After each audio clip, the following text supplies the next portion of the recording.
sejahtera dan salam bahagia buat kita semuanya. Diseminasi penerapan budaya positif yang disampaikan oleh Bapak Ibu guru, calon guru penggerak angkatan 11 di SMA Negeri 1 Tuemberua menyanyikan lagu kebangsaan dipimpin oleh Ibu Kasih. Ibu diberikan waktu.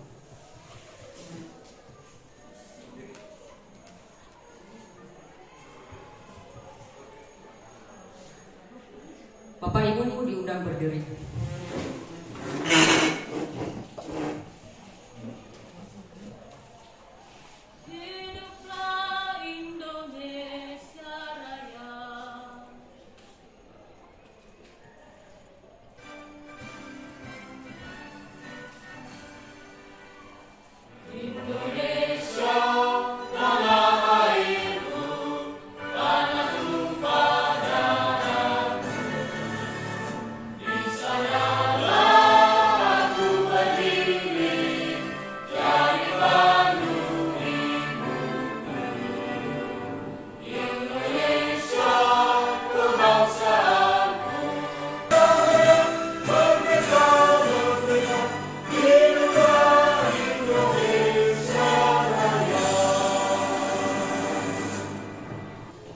Terima kasih waktu yang telah diberikan, dan sebelum saya menyampaikan sambutan pada kegiatan sosialisasi pada hari ini, sambutlah salam saya dalam bahasa Nias Yahu. Yang saya hormati Bapak Ibu, yang saya hormati pada kegiatan hari ini yang dilaksanakan oleh Bapak Ibu calon guru penggerak dalam rangka sosialisasi diseminasi budaya positif, maka atas nama pihak sekolah menyambut baik ya, kegiatan seperti begini, dan oleh karena itu atas nama sekolah kegiatan sosialisasi diseminasi budaya positif pada hari ini kita buka secara resmi. Penyampaian materi oleh Ibu Mas Juwita Zain. Ibu dipersilakan.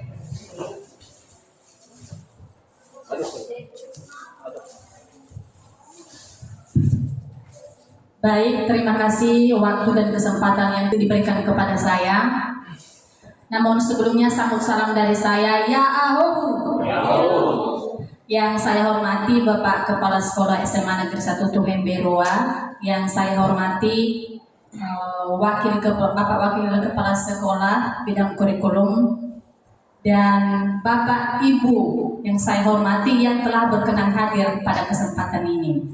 Puji syukur kepada Tuhan atas berkatnya sehingga Ia mengizinkan kita untuk dapat berkumpul pada tempat ini. Nah, pada kesempatan ini kami atau saya sebagai calon guru penggerak yang memiliki tugas terkait aksi nyata modul 1.4 tentang budaya positif. Nah, pada kesempatan ini saya akan menyampaikan diseminasi budaya positif. Namun sebelumnya, biar kita semangat semuanya, kita akan melakukan ice breaking. Nah, ice breakingnya seperti ini Bapak Ibu. Ice breakingnya itu tepuk. Kalau misalnya saya bilang tepuk pagi, maka Bapak Ibu semua akan tepuk sebanyak 1 kali.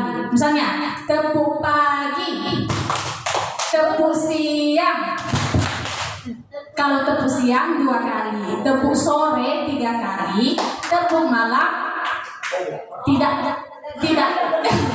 tidak sampai, karena malam hari itu tidak boleh bertepuk tangan, mengganggu. Oke ya. Ya, karena di malam hari itu semuanya bobo, jadi nggak boleh bertepuk tangan.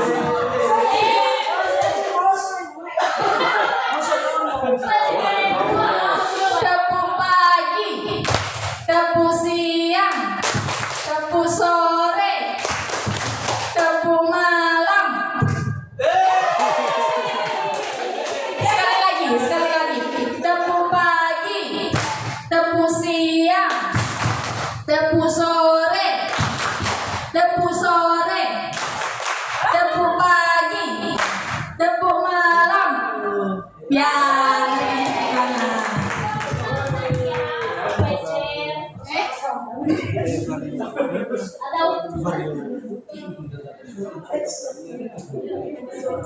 Nah, budaya positif. Di sini dalam diseminasi budaya positif, ya Bapak Ibu ya, ada yang namanya latar belakang. Nah, di sini yang melatar belakangi adanya diseminasi budaya positif itu belum menyeluruhnya pemahaman warga sekolah, terutama guru, tentang penerapan konsep-konsep inti budaya positif di sekolah, seperti disiplin positif, motivasi perilaku manusia, posisi kontrol guru, pembuatan keyakinan kelas atau sekolah, dan penerapan segitiga restitusi. Jadi hal inilah yang melatar belakangi adanya diseminasi budaya positif. Nah, diharapkan nanti setelah adanya diseminasi ini, seluruh konsep inti tersebut dapat dipahami oleh seluruh warga sekolah, sehingga budaya positif dapat terbangun di lingkungan sekolah. Berikutnya, tujuan. Nah, tujuan diseminasi pada saat ini yaitu yang pertama, menyulap pikiran dengan keajaiban pengetahuan budaya yang positif. Itu yang pertama. Berikutnya yang kedua, bikin semangat murid mekar dengan keyakinan baru yang dibangun di kelas atau di sekolah. Jadi maksudnya dengan adanya keyakinan yang dibuat di dalam kelas ataupun di sekolah, semangat murid akan menjadi lebih mekar. Nah, itu tujuan daripada diseminasinya. Berikutnya, di sini ada beberapa pertanyaan pemantik untuk kita di sini, Bapak Ibu. Yang pertama, nah di sini, apakah Bapak Ibu setuju bila memberi hukuman dapat mendisiplinkan siswa? Itu pernyataan yang pertama. Memberikan hukuman dapat mendisiplinkan siswa. Kemudian yang kedua, pemberian hadiah dapat meningkatkan prestasi siswa. Yang ketiga, guru harus memberikan solusi kepada siswa yang bermasalah. Berikutnya yang terakhir, guru berperan sebagai teman bagi siswa. Nah, pernyataan-pernyataan yang ada di atas Bapak Ibu, apakah kita setuju dengan pernyataan-pernyataan tersebut? Misalnya yang pertama, memberi hukuman dapat mendisiplinkan siswa. Bagaimana pendapatnya Bapak Ibu? Apakah pernyataan ini kita katakan setuju? Ya, silakan Pak SR. Tidak setuju. Memberi hukuman dapat mendisiplinkan siswa. Ya, dari Bapak SR responnya tidak setuju. Ada yang lain? Oke, Pak SR, silakan Pak SR. Tidak setuju. Ya, mungkin rata-rata kita di sini menyatakan bahwa memberi hukuman dapat mendisiplinkan siswa itu pernyataannya tidak kita setuju. Kemudian yang kedua, pernyataan yang keduanya, pemberian hadiah. Nah, di sini dia katakan pemberian hadiah dapat meningkatkan prestasi siswa. Ayo Bapak Ibu, apakah kita setuju dengan pernyataan ini? Dengan kita memberikan hadiah, maka akan meningkatkan prestasi siswa. Bagaimana responnya? Setuju. Ibu Vince setuju. Alasannya Ibu? Karena siswa juga butuh penghargaan atau reward atas prestasi yang dicapai. Oke, berikan tepuk tangan untuk Ibu Vince. Lanjut kita ke pernyataan yang ketiga. Guru harus memberikan solusi kepada siswa yang bermasalah. Nah, bagaimana ini Bapak Ibu, kita setuju? Ya, sebagai guru harus bisa memberikan solusi yang terbaik kepada siswa yang bermasalah. Lanjut pernyataan yang terakhir, yaitu guru berperan sebagai teman bagi siswa. Bagaimana pernyataan ini Bapak Ibu guru? Apakah kita setuju? Setuju sih, tapi harus siswa itu juga ada etikanya. Maksudnya jangan terlalu sebagai teman sekali ya kan nanti nggak ada katanya. Jangan sebagai teman banget ya Ibu ya. Oke, berarti kita setuju. Bagaimana dengan Bapak SR? Dan terlalu besarnya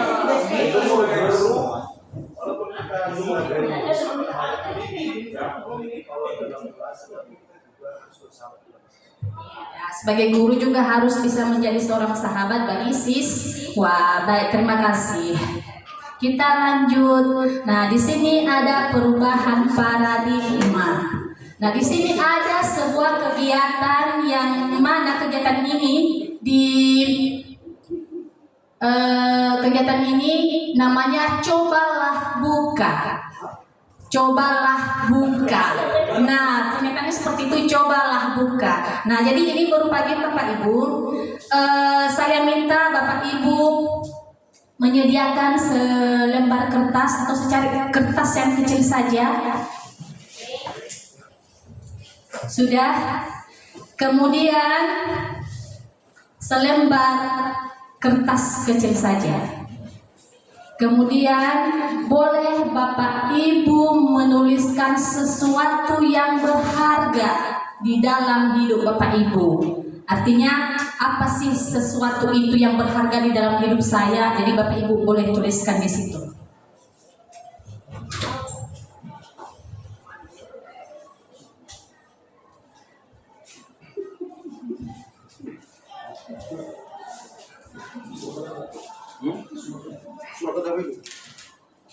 Sesuatu yang berharga, boleh benda, ya boleh juga orang, ya. Jadi terserah Bapak Ibu. Sudah Bapak Ibu siap? Nah, sekarang coba Bapak Ibu cari pasangan masing-masing. Cari pasangannya masing-masing.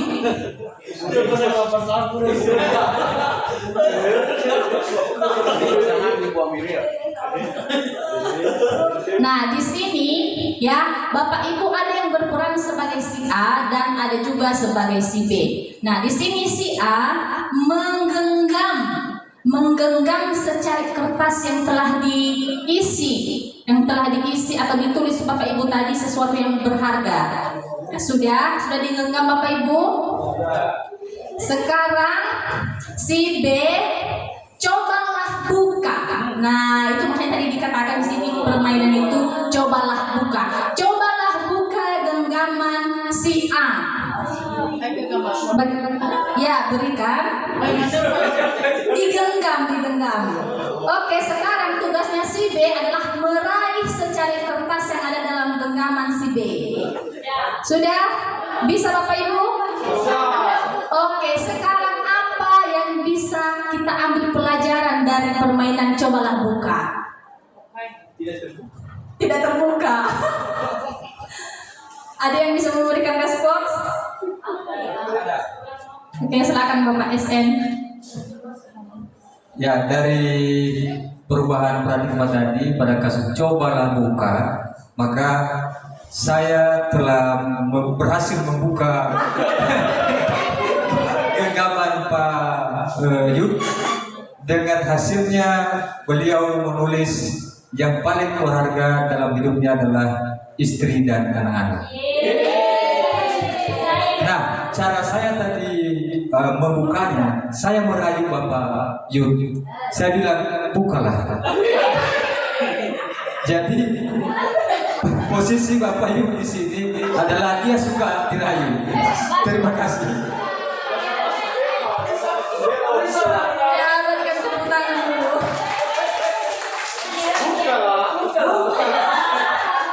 Nah, dari Bapak SN, Pak SN meraih meraih secari kertas yang ada di dalam genggamannya Bapak Yud itu dengan cara merayu Bapak Yud. Ya Pak Yud, betul tadi itu Pak Yud?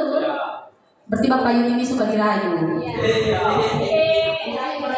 Nah, di sini walaupun sebenarnya Bapak SN berusaha merayu Bapak Yud untuk meraih secari kertas itu, ya, tetapi kembali ke diri Bapak Yud sebenarnya dia mengontrol dirinya, ya, apakah saya mau membuka genggaman saya ataupun tidak. Jadi Bapak SN bisa mengambil situ tadi karena Bapak Yud telah membuka genggamannya.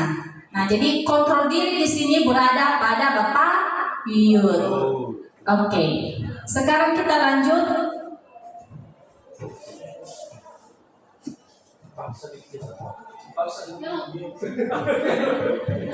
Budaya positif. Nah, mungkin Bapak Ibu sebenarnya tidak asing bagi kita sebenarnya budaya positif itu seperti apa. Nah, budaya positif di sekolah adalah nilai-nilai yang diyakini dan diterapkan oleh sekelompok orang dalam jangka waktu tertentu sehingga menjadi suatu kebiasaan. Budaya positif dibuat melalui kesepakatan bersama antara guru dan siswa. Nah, di sini Bapak Ibu, budaya positif itu adalah nilai-nilai yang diyakini. Nah, artinya ada kesepakatan di dalamnya. Sebelum diyakini menjadi sebuah keyakinan kelas, terlebih dahulu guru bersama siswa membuat kesepakatan. Nah, jadi kesepakatan itulah nanti yang diyakini. Yang diyakini secara bersama-sama sehingga menjadi keyakinan kelas. Berikutnya, seorang guru yang baik harus memiliki kemampuan dalam mewujudkan budaya positif di sekolah. Budaya positif tersebut dapat dijalankan dengan konsep-konsep inti. Nah, di sini budaya positif ada beberapa konsep-konsep intinya. Yang pertama, disiplin positif. Kemudian, teori motivasi, hukuman, penghargaan, dan restitusi. Keyakinan sekolah atau kelas, kemudian kebutuhan dasar manusia, posisi kontrol guru, dan yang terakhir yaitu segitiga restitusi. Disiplin positif. Nah, ini yang pertama tadi, disiplin positif. Disiplin positif adalah suatu cara penerapan norma positif yang mengajarkan anak bertanggung jawab dan menumbuhkan kesadaran diri berdasarkan nilai-nilai kebajikan. Nah, jadi disiplin positif ini Bapak Ibu adalah cara kita menerapkan norma positif, cara kita menerapkan hal-hal baik kepada siswa dengan mengajarkan anak bertanggung jawab, sehingga dengan adanya disiplin positif ini dapat menumbuhkan karakter siswa yang bertanggung jawab, menumbuhkan kesadaran diri. Jadi tidak ada paksaan di dalam diri peserta didik, tetapi mereka dengan sendirinya bisa bertanggung jawab dan menyadari dirinya. Nah, itulah yang disebut dengan disiplin positif. Di dalam disiplin positif ada beberapa nilai-nilai kebajikan. Nah, nilai-nilai kebajikan itu diantaranya keadilan, keselamatan, tanggung jawab, kejujuran, rasa syukur, berprinsip, integritas, kasih sayang, rajin, kemudian berkomitmen, percaya diri, kesabaran, serta keamanan. Nah, disiplin positif ini lebih ke arah disiplin yang dapat mengontrol diri dalam melakukan segala tindakan. Nah, jadi disiplin positif ini dia berperan besar di dalam mengontrol diri kita dalam melakukan sebuah tindakan. Di sini ada perubahan paradigma stimulus respons dan teori kontrol atau teori pilihan. Nah, siapa sesungguhnya yang memiliki kontrol? Di sini ada stimulus respon dan teori kontrol atau pilihan. Nah, sekarang boleh kita fokus ke slide di atas antara stimulus respon dan teori kontrol pilihan. Pada stimulus respon, kita mencoba mengubah orang agar berpandangan sama dengan kita. Sementara pada teori kontrol, kita berusaha memahami pandangan orang lain tentang dunia. Nah, di sini nampak jelas perbedaan antara stimulus respon dan teori kontrol pilihan. Berikutnya, perilaku buruk dilihat sebagai suatu kesalahan. Itu pada stimulus respon. Sementara kalau teori kontrol atau pilihan, semua perilaku memiliki tujuan. Berikutnya, orang lain bisa mengontrol saya. Itu stimulus responnya. Nah, tetapi pada teori kontrol mengatakan bahwa hanya Anda sendiri yang bisa mengontrol diri Anda. Ya, tidak ada orang lain yang bisa mengontrol diri kita sendiri. Berikutnya, saya bisa mengontrol orang lain, itu stimulus responnya. Tetapi pada teori kontrol mengatakan Anda tidak bisa mengontrol orang lain. Berikutnya, pemaksaan ada pada saat bujukan gagal. Sementara pada teori kontrol, kolaborasi dan konsensus menciptakan pilihan-pilihan baru. Dan yang terakhir, model berpikir menang kalah. Nah, ini pada stimulus respon ada istilah model berpikir menang kalah. Sementara pada teori kontrol, model berpikirnya itu menang-menang. Itu antara stimulus respon dan teori kontrol. Sekarang kita lanjut. Disiplin positif.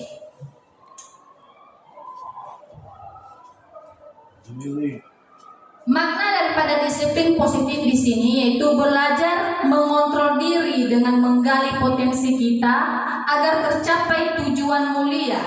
Tujuan mulianya yaitu sesuatu menjadi seseorang yang kita inginkan berdasarkan nilai-nilai yang kita hargai. Positif yang kedua yaitu teori motivasi perilaku manusia.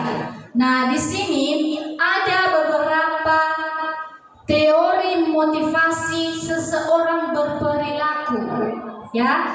Jadi intinya orang berperilaku atau membuat sesuatu karena memiliki beberapa motivasi. Yang pertama, untuk menghindari ketidaknyamanan atau menghindari hukuman.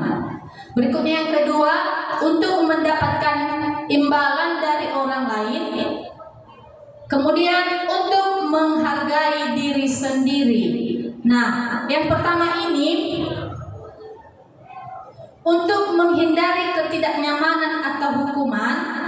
Motivasi ini tidak berasal dari diri sendiri, melainkan berasal dari luar, atau disebut dia motivasi eksternal. Mengapa disebut motivasi eksternal? Karena dia melakukan sesuatu itu karena untuk menghindari ketidaknyamanan. Daripada saya tidak nyaman di dalam kelas, daripada saya kena hukuman oleh Ibu Juwita, lebih baik saya mengerjakan tugas saya. Daripada nanti Ibu itu marah-marah sama saya, dia menghukum saya, lebih baik saya mengerjakan tugas. Itu misalnya. Kemudian yang kedua, untuk mendapatkan imbalan dari orang lain. Saya kerjakan tugas bahasa Inggris saya sekarang, biar Ibu Juwita nanti memberikan imbalan, biar Ibu Juwita bisa senang dengan saya. Nah, jadi itu teori motivasi perilaku yang kedua.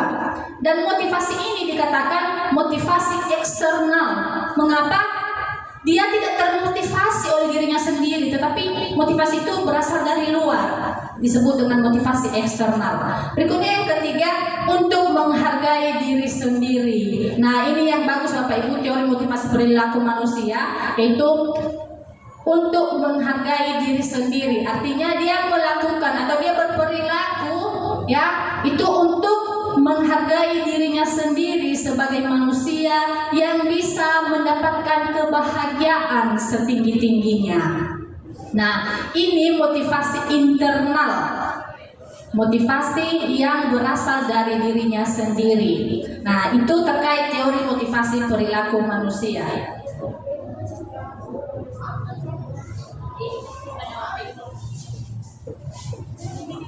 Kemudian dihukum oleh penghargaan. Bahwa penghargaan berlaku sama dengan hukuman. Dalam arti meminta atau membujuk seseorang melakukan sesuatu untuk memenuhi suatu tujuan tertentu dari orang yang meminta atau membujuk. Dorongannya eksternal dan akan ada faktor ketergantungan. Nah, kalau faktor motivasi dari luar atau faktor motivasi eksternal, akan ada yang namanya ketergantungan. Ya, dorongannya eksternal dan akan ada faktor ketergantungan. Faktor ketergantungan apa? Yang pertama, pengaruh jangka pendek dan jangka panjang. Kemudian penghargaan menghukum. Berikutnya penghargaan mengurangi ketepatan. Kemudian penghargaan tidak efektif, dan yang terakhir penghargaan juga bisa merusak hubungan. Bisa merusak hubungan antara siswa dan siswa, bisa juga merusak hubungan antara siswa dan guru. Pengaruh jangka pendek dan jangka panjang. Yang pertama, penghargaan efektif jika kita menginginkan seseorang melakukan sesuatu yang kita inginkan dalam jangka waktu pendek. Berikutnya, jika kita menggunakan penghargaan lagi dan lagi, maka orang tersebut akan bergantung pada penghargaan yang diberikan serta kehilangan motivasi dari dalam. Nah, ini misalnya ketika misalnya si Lilis contohnya, dia berhasil mendapatkan nilai 100, ya, berhasil mendapatkan nilai 100 pada mata pelajaran bahasa Inggris. Kemudian ibu gurunya memberikan si Lilis penghargaan, misalnya sebuah alat tulis, ya. Lilis, karena kamu sudah berhasil mendapatkan nilai yang 100, maka ini penghargaan buatmu. Nah, dengan penghargaan tersebut, si Lilis bisa saja merajalela. Merajalelanya seperti apa? Dia akan mengharapkan kembali penghargaan itu. Dia tidak mau, ya, dia tidak mau mengerjakan tugas kalau tidak mendapatkan penghargaan lagi. Artinya dia hanya mengharapkan dia mau tugasnya atau nilainya 100, tetapi dia juga mau penghargaan itu. Kalau dia tidak mendapatkan penghargaan dari ibu gurunya lagi, maka motivasinya pun akan surut. Nah, itu pengaruh kalau kita memberikan penghargaan kepada murid. Berikutnya yang ketiga, jika kita mendapatkan penghargaan untuk melakukan sesuatu yang baik, maka selain kita senantiasa berharap mendapatkan penghargaan tersebut lagi, kita pun menjadi tidak menyadari banyak tindakan yang kita lakukan. Nah, ini yang sangat berbahaya Bapak Ibu. Ya, banyak juga siswa hanya demi untuk mendapatkan penghargaan, bisa saja dia menghalalkan berbagai cara. Ya, bisa saja dia melakukan berbagai cara. Yang penting dia bisa mendapatkan penghargaan dari bapak ibu gurunya. Nah, ini yang berbahaya. Kemudian penghargaan itu tidak efektif. Hanya jika Anda melakukan hal ini, maka Anda akan mendapatkan penghargaan yang diinginkan. Nah, artinya jika siswa tersebut mengharapkan penghargaan dan pada waktu itu dia tidak mendapatkannya, ya, maka siswa tersebut bisa merasakan yang namanya kecewa dan sakit hati.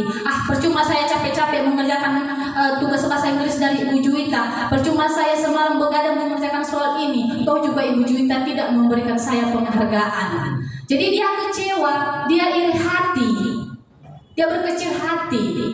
Nah, itulah efek-efek yang terjadi apabila kita selalu memberikan yang namanya penghargaan terhadap siswa. Penghargaan tidak efektif. Dan siswa tersebut pun, ya, tidak akan berusaha sekeras sebelumnya. Dia tidak akan aktif lagi dalam pembelajaran seperti sebelum-sebelumnya. Kalau misalnya tadi si Lilis ini selalu aktif di dalam pembelajaran bahasa Inggris, dia selalu memberikan respon, selalu memberikan tanggapan, pertanyaan di dalam les bahasa Inggris, maka ketika dia tidak mendapatkannya lagi, ketika dia tidak mendapatkan penghargaan itu lagi, maka dia akan berhenti untuk berusaha. Artinya dia sudah putus asa. Untuk apa saya capek-capek? Toh juga Ibu Juwita sudah tidak memberikan penghargaan itu lagi. Nah, itulah efek atau akibat dari pemberian penghargaan. Oke Bapak Ibu, kita lanjut. Penghargaan juga mampu merusak hubungan. Nah, ini yang paling berbahaya Bapak Ibu. Kalau penghargaan diberikan kepada peserta didik, bisa merusak hubungan. Yang pertama, mengakibatkan rasa iri. Misalnya, ibu gurunya memberikan penghargaan kepada si A, memberikan juga penghargaan kepada si B, si C, si D, si E, dan si berikutnya tidak mendapatkan penghargaan. Bagaimana perasaannya si C, si B, dan seterusnya? Tentunya siswa yang tidak mendapatkan penghargaan itu akan merasa iri. Ternyata Ibu Juwita ini ya, dia memberikan penghargaan hanya pada sepihak saja, hanya kepada 2 orang murid saja. Bagaimana dengan kami yang lainnya? Berarti ibu ini pilih-pilih kasih. Ya sudahlah, saya tidak mau lagi belajar dengan sungguh-sungguh. Mereka yang 2 orang itu ya, benar sekali mereka. Nah, muncul iri di dalam siswa-siswa, di dalam diri siswa-siswa yang lain yang tidak mendapatkan penghargaan dari ibu guru. Berikutnya, motivasi hanya sesaat untuk menyenangkan guru. Nah, ketika kita memberikan penghargaan kepada murid, maka motivasi yang diberikan atau yang didapat siswa sebenarnya hanya untuk menyenangkan hati guru saja. Berikutnya, menciptakan persaingan di kelas. Nah, yang namanya bersaing Bapak Ibu, bisa saja siswa tersebut melakukan hal-hal buruk. Mereka bersaing di dalam kelas hanya untuk mendapatkan penghargaan, hanya untuk mendapatkan reward dari Bapak Ibu gurunya. Bisa saja mereka, misalnya si B, si A contohnya, dia sudah mengerjakan tugas bahasa Inggrisnya tadi. Kemudian si B melihat, oh ternyata si A sudah mengerjakan tugasnya dengan baik, sudah selesai dia kerjakan. Awas ya, saya ambil buku tugasnya itu, saya sembunyikan, saya salin dan tidak saya kembalikan lagi. Akhirnya si B menyalin tugasnya itu, menyalin tugasnya si A dan menyembunyikan bukunya si A tadi. Mereka bersaing dan akhirnya si B lah yang mendapatkan penghargaan. Nah, terjadi hal-hal buruk di dalam kelas hanya demi untuk mendapatkan penghargaan dari Bapak Ibu gurunya.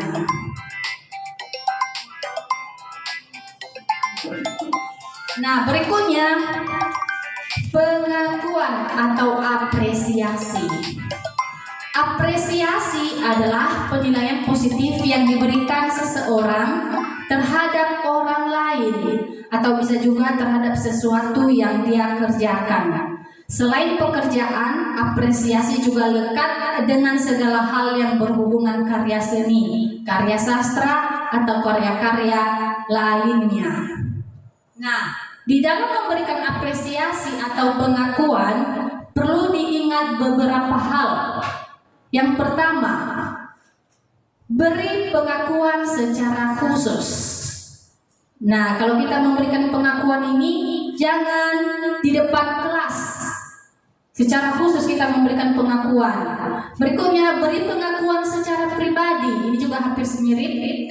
Berikutnya, beri pengakuan kepada semua murid. Nah, kita memberikan pengakuan atau apresiasi kepada murid secara bergantian. Jangan hanya Lilis melulu yang kita berikan penghargaan, yang kita berikan pengakuan atau apresiasi. Jangan si B aja, hanya si C saja. Kita lakukan pemberian apresiasi secara bergantian sehingga semua murid bisa mendapatkan apresiasi dari guru. Kemudian dalam memberi pengakuan juga, pengakuan harus secara konsisten. Nah, ada saatnya memberikan Ada saatnya memberikan apresiasi. Ada waktunya. Dia konsisten, tidak berubah-ubah. Kemudian fokus pada proses. Fokus pada proses. Kemudian di slide ada contoh pengakuan atau apresiasi kebajikan. Di kolom kalimat pembuka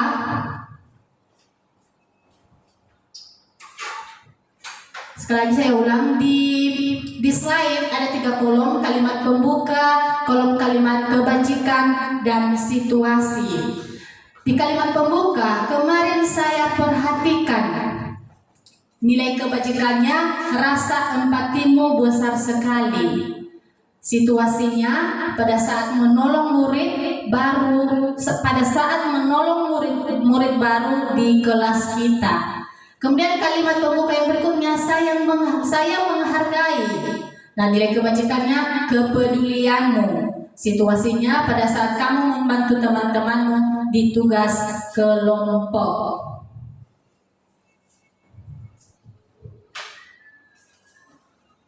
Kemudian Bapak Ibu, untuk dapat kita pahami secara seksama bagaimana tindakan guru sebagai pemberi hukuman atau konsekuensi, di sini ada beberapa kasus yang telah saya siapkan atau yang telah saya buat di slide.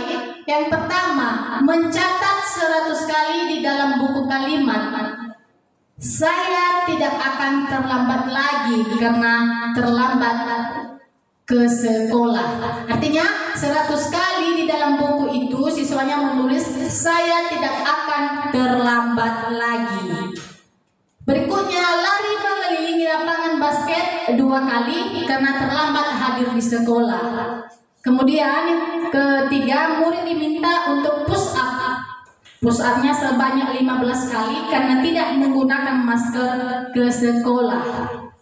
Nah, pernyataan-pernyataan di atas, mari kita lihat Bapak Ibu, apakah itu termasuk atau tergolong kehukuman atau konsekuensi. Bagaimana pernyataan yang pertama? Mencatat 100 kali di dalam buku kalimatnya, saya tidak akan terlambat lagi.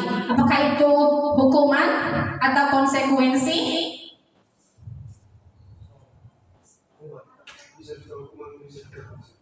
Ya, dari Bapak SR bisa juga hukuman, bisa juga konsekuensi. Yang kedua, lari mengelilingi lapangan basket sebanyak 2 kali. Nah, ini karena dia terlambat hadir di sekolah. Hukuman ya? Oke, hukuman. Kita kunci dia hukuman. Berikutnya, murid diminta untuk push up sebanyak 15 kali karena tidak menggunakan masker di sekolah. Nah, apakah ini konsekuensi Bapak Ibu? Hukuman. Oke, hukuman. Ada yang lain? Setuju dengan Bapak SR menyatakan kalau murid diminta untuk push up sebanyak 15 kali itu merupakan pernyataan hukuman atau tindakan hukuman. Berikutnya, menggantikan kertas tugas teman yang telah dicoret-coret. Nah, jadi ini mungkin tadi kasusnya si A dan si B ya sedang main-main di dalam kelas, tiba-tiba ada buku tugasnya di atas meja, lalu si A mencoret-coret tugasnya. Apakah menggantikan kertas tugas teman yang telah dicoret-coret itu merupakan hukuman atau konsekuensi? Konsekuensi. Oke, sekarang kita lanjut. Membersihkan tumpahan air di meja tulis karena tersenggol pada saat belajar.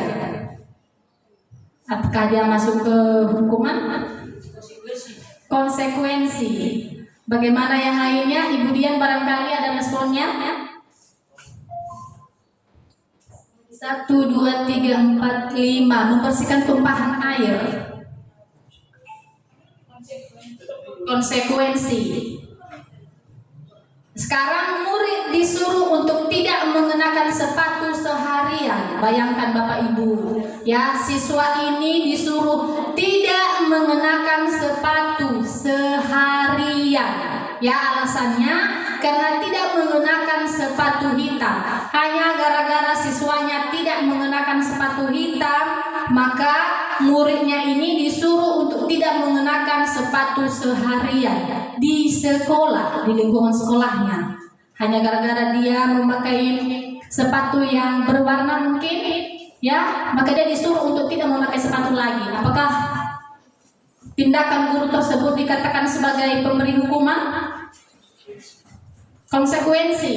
Ya, dari Bapak Yul mengatakan bahwa itu merupakan konsekuensi. Bagaimana dengan Ibu Lady? Konsekuensi. Oke, kita lanjut. Yang terakhir, lari mengelilingi lapangan basket sebanyak 2 kali karena terlambat 10 menit untuk pelajaran PJOK. Nah, kasusnya ini mereka sedang belajar penjas. Namun dia sudah terlambat selama 10 menit dan gurunya menyuruh murid tersebut untuk mengelilingi lapangan basket sebanyak 2 kali. Nah, apakah itu termasuk hukuman atau konsekuensi? Hukuman. Ya, hukuman. Mari kita cek jawabannya Bapak Ibu. Nah, kasus pertama tadi di situ tergolong pada hukuman. Kemudian lari mengelilingi lapangan basket juga hukuman. Murid diminta untuk push up juga hukuman. Menggantikan kertas tugas teman. Nah, ini masuk ke konsekuensi. Mengapa? Karena tadi dia sudah mencoret-coret tugas temannya. Jadi gurunya menyuruh ganti kertas tugas temanmu. Daripada terjadi masalah yang lebih besar, lebih baik gantilah kertas tugas temanmu. Jadi itu tidak masuk atau tidak tergolong ke hukuman, melainkan konsekuensi. Berikutnya, membersihkan tumpahan air di meja tulis karena tersenggol pada saat belajar. Itu juga tergolong konsekuensi. Berikutnya, murid disuruh mengenakan sepatu seharian di sekolah. Itu tergolong hukuman. Bayangkanlah Bapak Ibu, betapa kejamnya seorang guru jika menyuruh siswanya untuk tidak bersepatu seharian di lingkungan sekolah hanya gara-gara tidak menggunakan sepatu yang berwarna hitam. Apakah tidak kejam Bapak Ibu guru yang melakukan hal itu? Oke, sekarang lanjut. Lari mengelilingi lapangan basket sebanyak 2 kali hanya karena terlambat 10 menit untuk pelajaran PJOK. Nah, ini merupakan konsekuensi.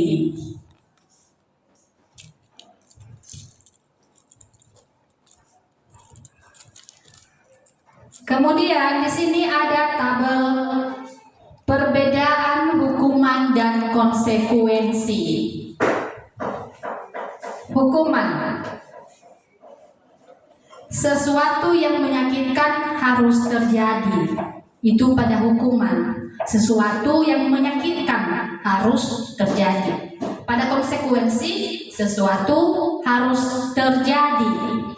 Berikutnya, membuat anak sakit fisik maupun hatinya, dan ini pun terjadi dalam jangka waktu yang lama.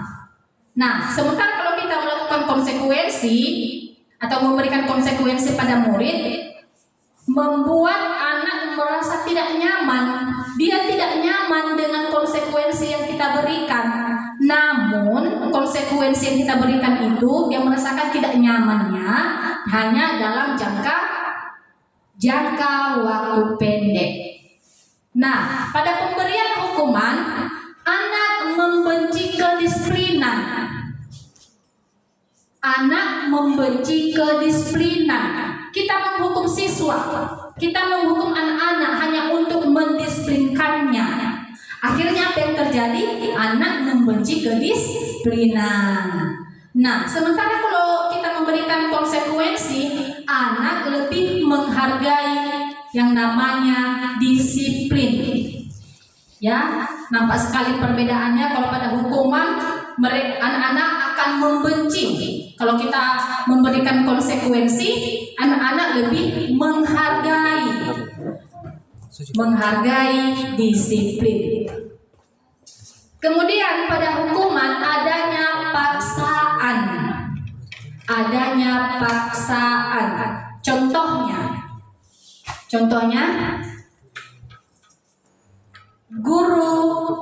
guru di dalam kelas sedang memberikan hukuman pada anak-anaknya. Kenapa kamu tidak mengerjakan tugasmu? Sekarang silakan jongkok. Hei si A, jongkok. Nah, si A akan melakukan perintah dari gurunya. Dia akan jongkok, tetapi dengan penuh rasa paksaan. Dia terpaksa melakukan perintah gurunya itu karena dia tertekan, disuruh, dia dipaksa oleh gurunya. Nah, sementara pada konsekuensi, stimulus, tanggapan. Nah, kita memberikan stimulus, kemudian ada tanggapan. Kemudian pada hukuman, mendorong anak menyakiti diri sendiri. Kalau pada konsekuensi, mendorong anak agar mudah menyesuaikan diri. Konsep diri yang buruk. Kalau pada konsekuensi, konsep diri yang baik. Anak belajar untuk menyembunyikan kesalahan. Kalau pada konsekuensi, anak belajar untuk mematuhi peraturan. Kalau pada memberikan hukuman, anak lebih pada menyembunyikan kesalahan. Dia takut, lebih baik saya menyembunyikan kesalahan saya daripada nanti saya dihukum. Lebih baik saya berbohong. Lebih baik saya berbohong daripada saya kena hukuman dari Bapak Ibu guru. Nah, jadi kira-kira itulah bagaimana perbedaan antara hukuman dan konsekuensi. Lanjut kita ke teori restitusi.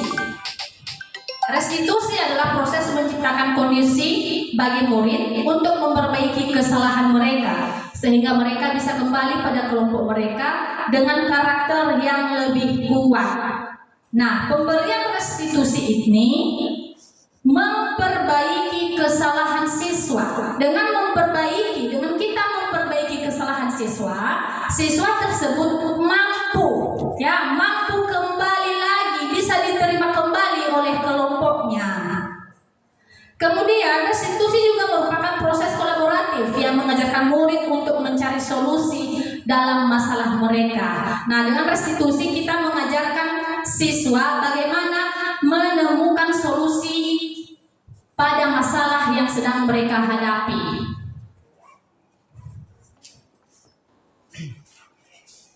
Nah, di sini ada juga perbedaan hukuman, konsekuensi, dan restitusi.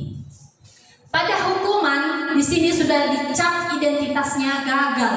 Kalau kita memberikan hukuman, maka identitasnya itu disebut gagal. Sementara kalau konsekuensi dan restitusi, identitasnya sukses.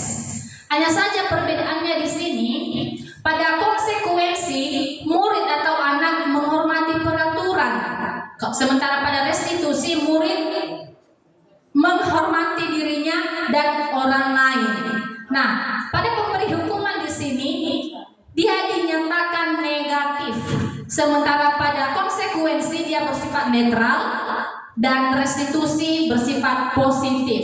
Jadi Bapak Ibu, di sini ada baiknya kita menerapkan restitusi di sekolah kita, ya, karena di sini dia bernilai positif ketimbang memberi konsekuensi dan hukuman. Adapun ciri-ciri restitusi, yang pertama, bukan menebus kesalahan, tetapi untuk belajar dari kesalahan. Kemudian memperbaiki hubungan, tawaran bukan paksaan. Nah, jadi ada tawaran, bukan gurunya langsung memaksa siswa. Berikutnya, restitusi menuntut untuk melihat ke dalam diri. Restitusi juga mencari kebutuhan dasar yang mendasari tindakan. Kemudian restitusi diri adalah cara yang paling baik dan fokus pada karakter bukan tindakan. Kemudian fokus pada solusi dan mengembalikan murid yang berbuat salah pada kelompoknya. Jadi siswa yang sudah bermasalah dapat diterima kembali pada kelompoknya. Kemudian yang ketiga, budaya positif yang ketiga yaitu keyakinan sekolah atau kelas. Keyakinan sekolah adalah pernyataan-pernyataan universal yang mudah diingat dan dipahami dan harus diterapkan di lingkungan sekolah.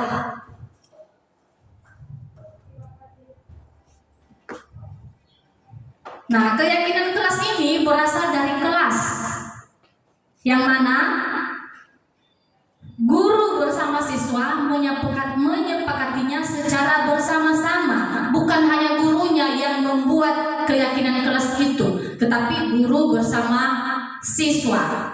Kemudian mereka menyepakatinya, baru kesepakatan mereka itu mereka yakini sehingga menjadi sebuah keyakinan kelas. Dan keyakinan kelas itu diterapkan menjadi lingkungan positif. Dan daripada lingkungan positif terciptalah yang namanya budaya positif. Di sini ada peraturan dan nilai keyakinan kelas. Pada peraturan selalu mengembalikan buku ke tempatnya. Sementara kalau pada nilai keyakinan tanggung jawab. Kemudian dilarang mengganggu orang lain. Nah, pada nilai keyakinan kelas lebih baik kita membuat menghormati orang lain. Kemudian pada peraturan kelas hadir di sekolah 15 menit sebelum pembelajaran dimulai. Nah, kalau pada keyakinan kelas lebih baik kita membuat menghormati orang lain, berkomitmen. Nah, jadi perbedaan antara peraturan dan nilai keyakinan kelas ini, kalau peraturan itu ada yang namanya paksaan. Sementara kalau nilai keyakinan itu ada nilai keikhlasan. Ada nilai keikhlasannya. Nah, di sini ada contoh keyakinan sekolah. Misalnya saling menghormati, saling berkomunikasi, hadir tepat waktu, berpartisipasi aktif, jujur, dan saling menghargai.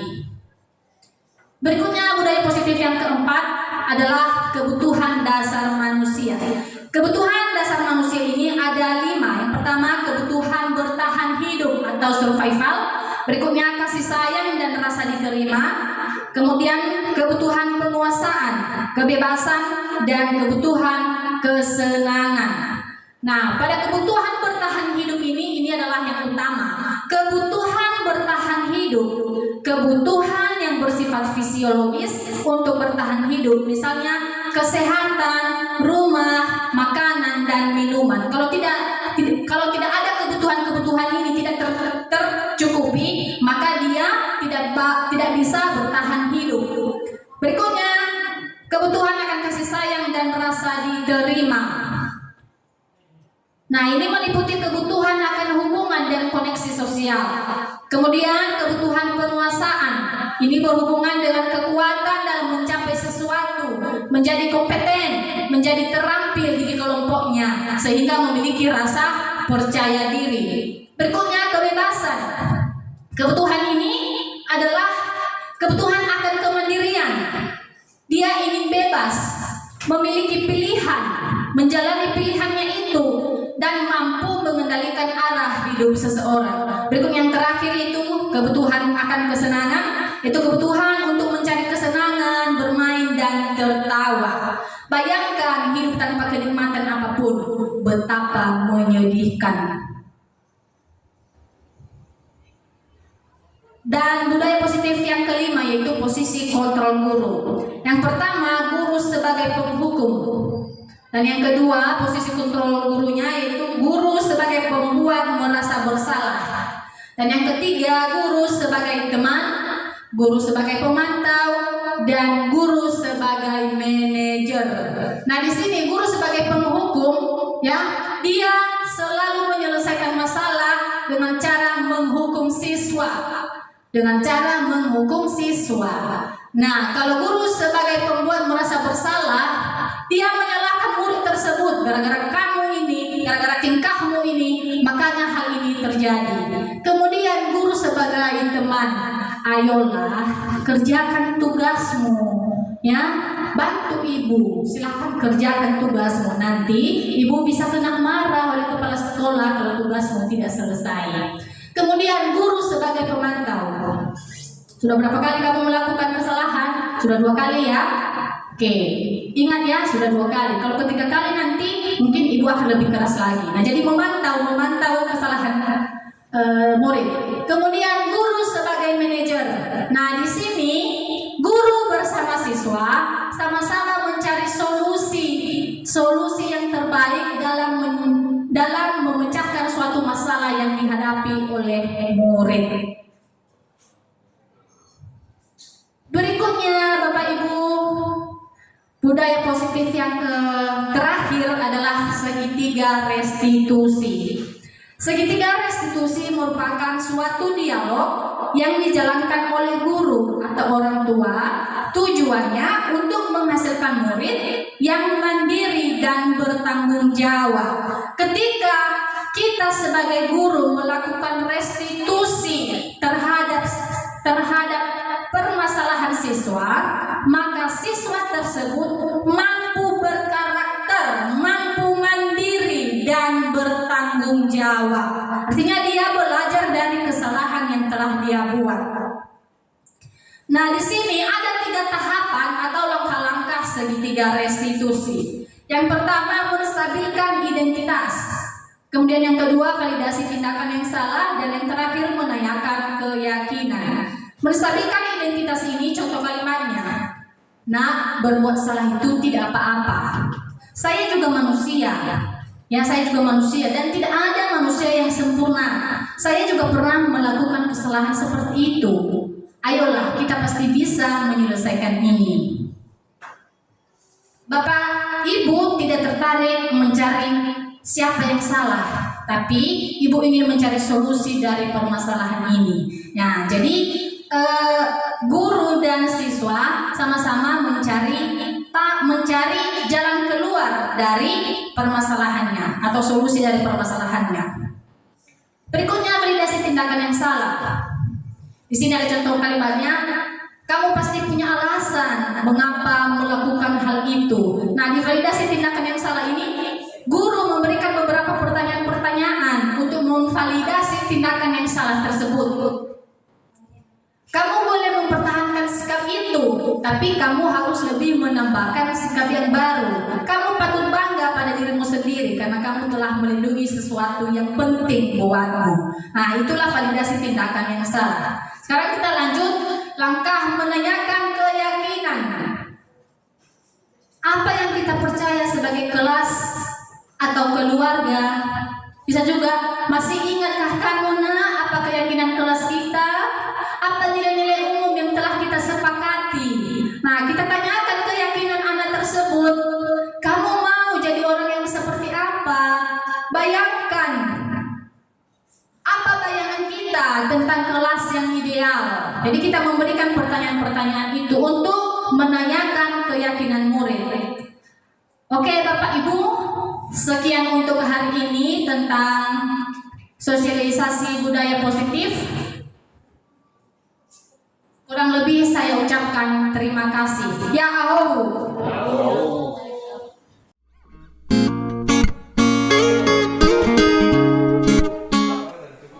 Salam guru penggerak. Perkenalkan, nama saya Lady Marlina, rekan sejawat dari saudari Mas Julita Zai yang sedang mengikuti kegiatan pendidikan guru penggerak KKN 11.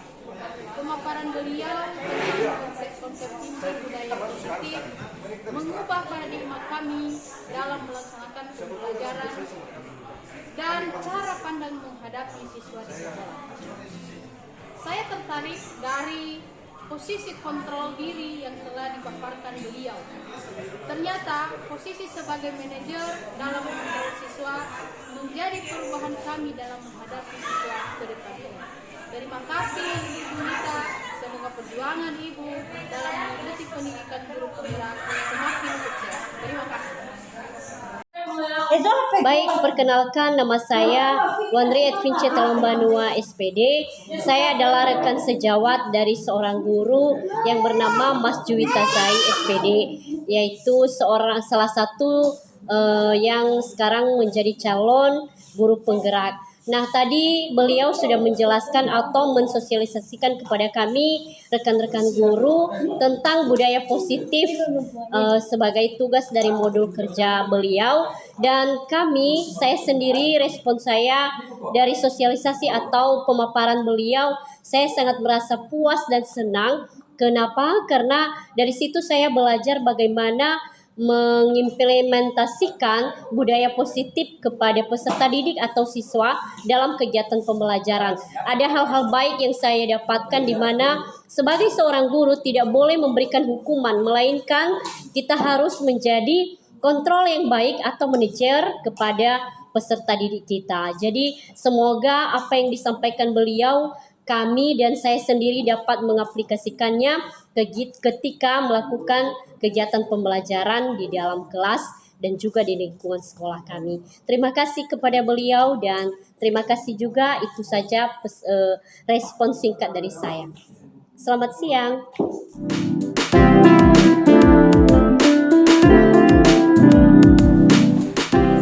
Semuanya. Bagaimana kabarnya?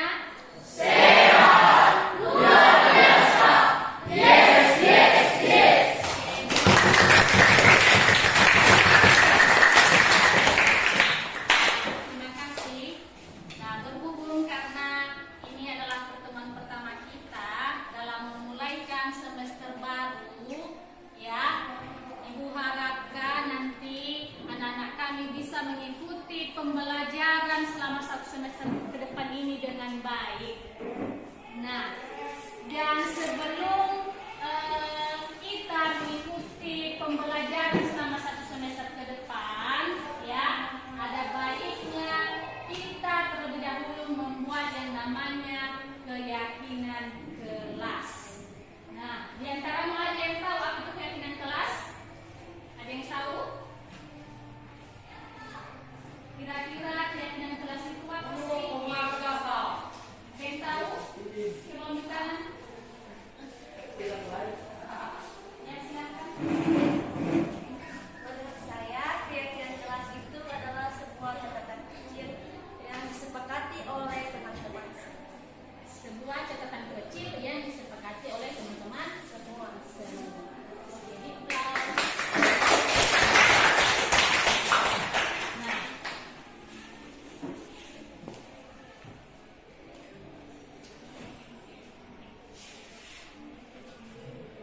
nah, kamu bisa melihat di slide pengertian keyakinan kelas. Keyakinan atau kesepakatan kelas adalah pernyataan berbentuk tulisan yang dibuat oleh seseorang atau kelompok orang yang bersifat universal, berfungsi untuk membangun hal yang positif agar semua orang mentaatinya. Nah, jadi kita membuat kesepakatan kelas atau keyakinan kelas, kita membuatnya untuk bisa kita taati. Nah, artinya dalam 1 semester ke depan nanti kita mengikuti proses pembelajaran selama 1 semester ke depan dengan berpatokan pada keyakinan kelas.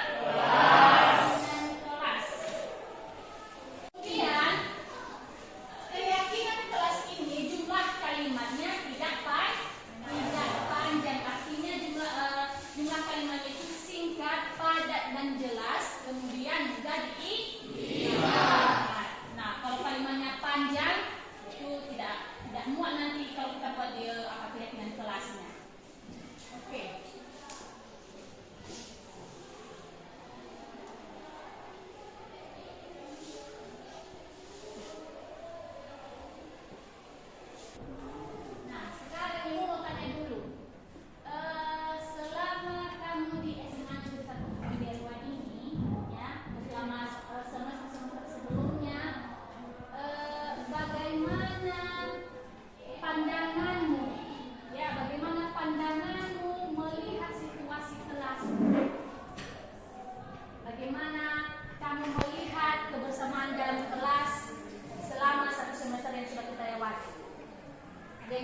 tanggapan?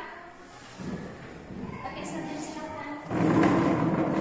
Pandangan saya dan yang saya rasakan ketika berada dalam kelas, yaitu banyak sekali teman-teman yang sangat ribut di dalam kelas. Ya, banyak sekali teman-teman yang sangat ribut di dalam kelas. Oke, itu tanggapan atau pandangannya si Sherlyn. Bagaimana yang lain? Ada lagi yang memberikan tanggapan? Oke, silakan Edward.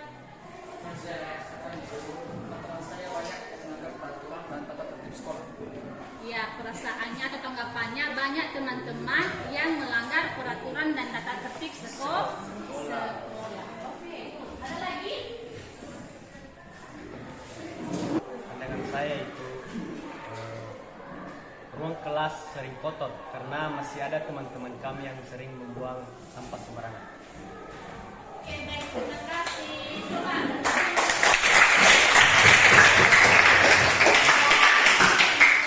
Tadi teman mengatakan pandangannya si Sherlyn. Yang pertama mengatakan bahwa masih banyak teman-teman di dalam kelas yang ribut. Kemudian masih banyak juga teman-teman yang sering melanggar peraturan dan tata tertib sekolah. Kemudian yang terakhir tadi apa katanya? Banyak juga teman-teman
this a million times. You're no good for me. I should say goodbye, but your voice is my lullaby, and your kisses are something I can't deny. Is it right? Is it wrong? I don't care. It feels way too good. Is it right? Is it wrong? Your lips heal me when I feel blue.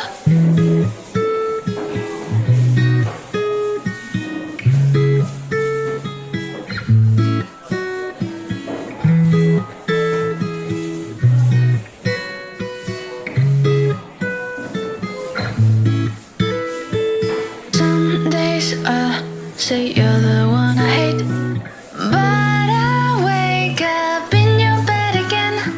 Some days I say I will run away, but it's all a lie, 'cause I always stay. It's all a lie, I always stay. It's all a lie, I always stay. It's all a lie, I always stay. It's all a lie, I always stay.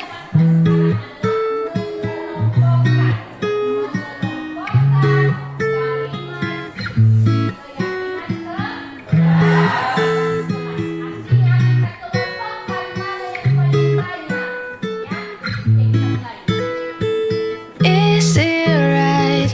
Is it wrong? I don't care. It feels Ini weird. dari Yosua Nazara. Keyakinan kelasnya tertib saat belajar mengajar.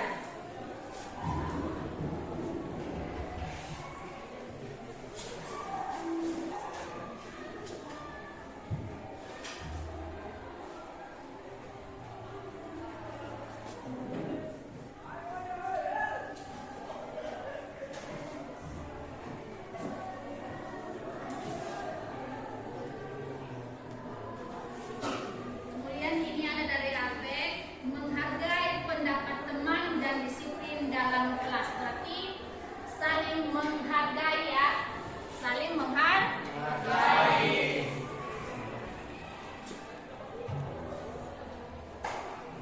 Ada dari Sherly, menjaga penampilan dengan berpakaian yang rapi dan sopan. Berarti kita buat berpenampilan yang rapi.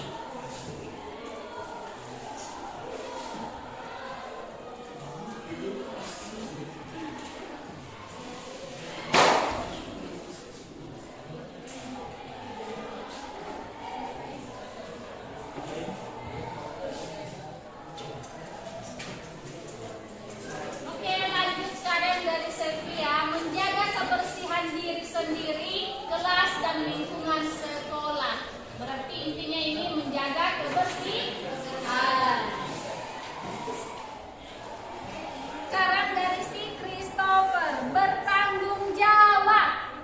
Ada bertanggung jawab di sini belum ada ya? Bertanggung jawab.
Menumbuhkan rasa peduli berarti saling peduli.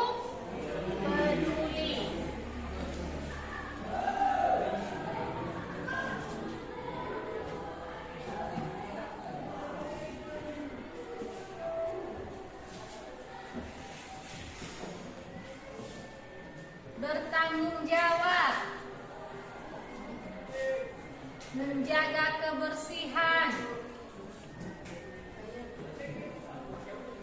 menjaga ketertiban,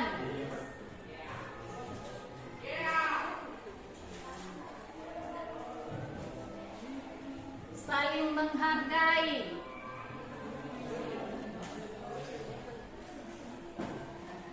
menjaga ketertiban.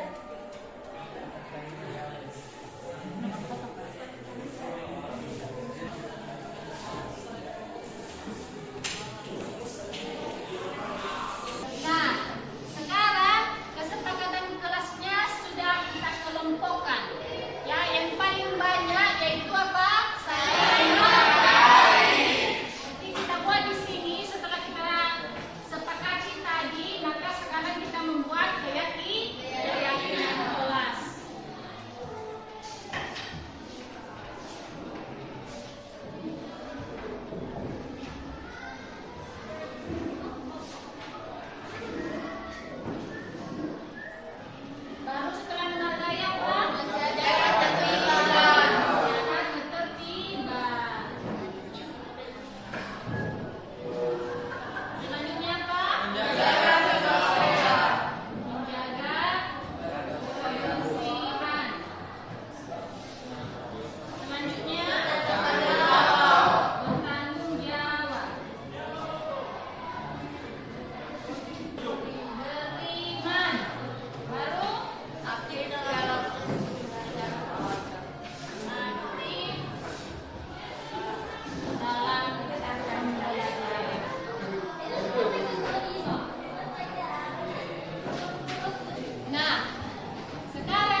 Mas Juwita Zai sangatlah seru dan menyenangkan. Keyakinan kelas sangatlah penting bagi kami karena kami dibuat lebih disiplin dan membuat suasana kelas kami lebih kondusif. Terima kasih. Halo semuanya, perkenalkan nama saya Dasar Kasih Telam Banua, kelas 11-3. Salam sejahtera Yahobu. Saya sangat senang sekali terlibat dalam pembuatan keyakinan kelas bersama Ibu Mas Juwita Zai, karena merupakan hal baru di kelas kami. Keyakinan kelas sangat penting sekali karena kami dibuat lebih bertanggung jawab dan berkarakter. Terima kasih. I keep waiting for you to call. I'm thinking that I'm gonna need a miracle. Wasted again.